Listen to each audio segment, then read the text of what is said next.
Good morning, everybody. We've got a short chapter for today in Princess and the Goblin.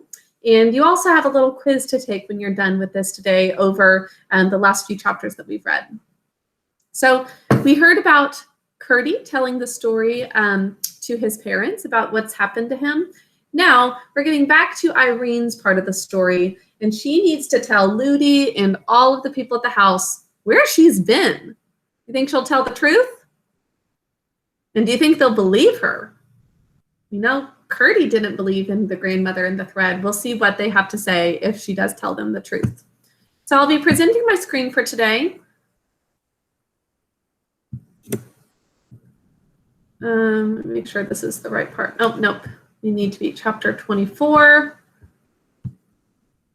Irene behaves like a princess.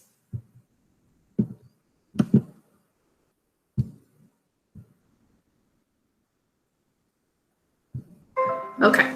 Now, when the princess awoke from the sweetest of sleeps, she found her nurse bending over her, the housekeeper looking over the nurse's shoulder, and the laundry maid looking over the housekeeper's. The room was full of women servants and the gentlemen at arms, with a long column of servants. It's a recent spelling word. She's just talking about a long row of servants behind them. They were all peeping or trying to peep in at the door of the nursery. "Are those horrid creatures gone?" asked the princess, remembering first what had terrified her in the morning. "You naughty, naughty little princess," cried Ludi. Her face was very pale with red streaks in it, and she looked as if she were going to shake her. But Irene said nothing, only waited to hear what should come next. "How could you get under the clothes like that and make us all fancy that you were lost? And keep it up all day, too? You are the most obstinate child. It's anything but fun to us, I can tell you." It was the only way the nurse could account for her disappearance. So she thinks that Irene was hiding under a bunch of clothes the whole day. "I didn't do that, Ludi," said Irene very quietly. "Don't tell stories," cried her nurse quite rudely. "I shall tell you nothing at all," said Irene.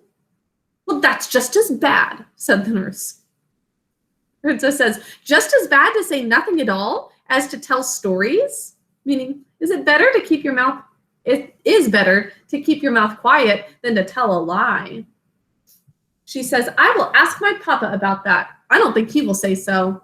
And I don't think he will like you to say so." "Tell me directly what you mean by it," screamed the nurse, half wild with anger at the princess and fright at the possible consequences to herself. So she gets really angry, somewhat because she doesn't want to get herself in trouble. That's not a good reason to get angry. "When I tell you the truth, Ludi," said the princess, who somehow did not feel at all angry, "you say to me, 'Don't tell stories.' It seems that I must tell stories before you will believe me, though." "You're very rude, princess," said the nurse. "Well, you are so rude, Ludi, that I will not speak to you again till you are sorry." "Why should I, when I know you will not believe me?" returned the princess, for she did know perfectly well that if she were to tell Ludi what she had been about, the more she went on to tell her, the less would she believe her. "You are the most provoking child," cried her nurse. "You deserve to be well punished for your wicked behavior," she says. Do you think she deserves to be punished for saving Curdy's life and not telling Ludi the whole story now because she knows that it won't be believed? The princess says, "Please, Mrs. Housekeeper," said the princess, "will you take me to your room and keep me till my king papa comes? I will ask him to come as soon as he can." Everyone stared at these words. Up till this moment, they all regarded her as little more than a baby. She is acting much more grown up now. How else is she acting more grown up? She's saying what she wants to have done, and she's not throwing a fit. She's being much more mature than Ludi. She's saying, "You're not going to believe me? I'm just going to go to my room and have my king papa come, because he's going to listen to me, and I'll just tell him the whole story." That's very mature and a good idea. But the housekeeper was afraid of the nurse and sought to patch matters up, saying, I am sure, Princess, Nursey did not mean to be rude to you. I do not think my papa would wish me to have a nurse who spoke to me as Ludi does. If she thinks I tell lies, she'd better either say so to my papa or go away. Sir Walter, will you take charge of me? She says. With the greatest of pleasure, Princess, answered the captain of the gentlemen-at-arms, walking with his great stride into the room. The crowd of servants made eager way for him, and he bowed low before the little princess's bed. I shall send my servant at once on the fastest horse in the stable to tell your king papa that your royal highness desires his presence. When you have chosen one of these under-servants to wait upon you, I shall order the room to be cleared.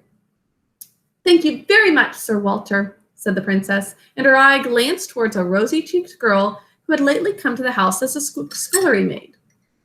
Just a moment.